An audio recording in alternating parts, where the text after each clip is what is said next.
दुनिया में एक ऐसी जंग भी हुई जिसमें जीतने वाला हार गया और हारने वाला हमेशा के लिए जीत गया। तो तारीख गवाह है कि हजारों जंगें लड़ी गईं।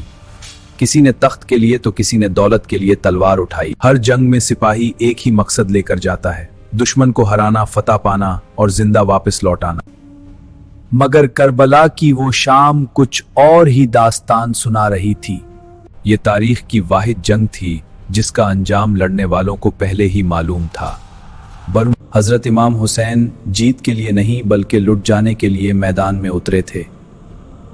उन्हें मालूम था कि इस सफर का अंजाम शहादत है, कि इस रेगिस्तान में वो और उनके अपने कुर्बान हो जाएंगे। फिर भी कदमों में जर्रा भर लग़ज़िश न थी, इरादों में कोई कमी न थी।